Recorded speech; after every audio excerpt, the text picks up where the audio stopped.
ಪುತ್ತೂರು ನಗರದ ದರ್ಬೆ ಡಿಜಿಟಲ್ ಸೇವಾ ಕೇಂದ್ರವೊಂದರಲ್ಲಿ ಕೇಂದ್ರದ ಸಿಬ್ಬಂದಿ ಹಾಗೂ ಗ್ರಾಹಕರ ನಡುವೆ ಮಾತಿನ ಚಕಮಕಿ ನಡೆದು ಎರಡೂ ಕಡೆಯವರ ಬೆಂಬಲಿಗರು ಗುಂಪುಗೂಡಿದ್ದು ಬಳಿಕ ಪೊಲೀಸರಿಂದ ಲಾಠಿ ಚಾರ್ಜ್ ನಡೆದ ಘಟನೆ ಶುಕ್ರವಾರ ಸಂಜೆ ನಡೆದಿದೆ. ಬಳಿಕ ಈ ತಂಡದಿಂದ ಪುತ್ತೂರು ನಗರ ಠಾಣೆಯಲ್ಲಿ ದೂರನ್ನ ನೀಡಲಾಗಿದೆ.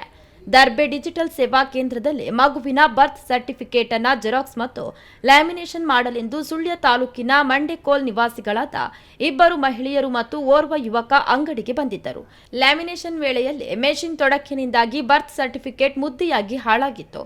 ಈ ವಿಚಾರಕ್ಕೆ ಸಂಬಂಧಿಸಿದಂತೆ ಗ್ರಾಹಕರು ಮತ್ತು ಮಾಲಕರ ನಡುವೆ ಮಾತಿನ ಚಕಮಕಿ ನಡೆದು ಪರಸ್ಪರ ಹಲ್ಲೆ ನಡೆಸಿರುವುದಾಗಿ ಆರೋಪಿಸಲಾಗಿದೆ.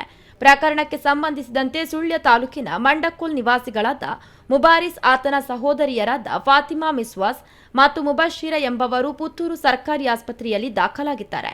ಸೇವಾ ಕೇಂದ್ರದ ಅಂಜನಾ ಪೈ ಮತ್ತು ಸುದರ್ಶನ ಪೈ ಖಾಸಗಿ ಆಸ್ಪತ್ರೆಗೆ ದಾಖಲಾಗಿದ್ದಾರೆ. ಹಲ್ಲೆ ವಿಚಾರ ಬಹಿರಂಗವಾಗುತ್ತಿದ್ದಂತೆಯೇ ಸೇವಾ ಕೇಂದ್ರದ ಮುಂಭಾಗ ಜನ ಜಮಾಯಿಸಿದ್ದರು. ಪರಿಸ್ಥಿತಿ ವಿಕೋಪಕ್ಕೆ ತೆರಳುವುದನ್ನು ಅರಿತ ಪುತ್ತೂರು ನಗರ ಪೊಲೀಸರು ತಕ್ಷಣವೇ ಸ್ಥಳಕ್ಕೆ ಆಗಮಿಸಿ ಲಾಠಿ ಬೀಸಿ ಜನರನ್ನ ಚದುರಿಸಿ ಪರಿಸ್ಥಿತಿಯನ್ನ ನಿಯಂತ್ರಿಸಿದರು. ಈ ತಂಡಗಳಿಂದ ದೂರು ಪಡೆದು ಪುತ್ತೂರು ನಗರ ಠಾಣೆಯ ಪೊಲೀಸರು ತನಿಖೆಯನ್ನ ನಡೆಸುತ್ತಿದ್ದಾರೆ.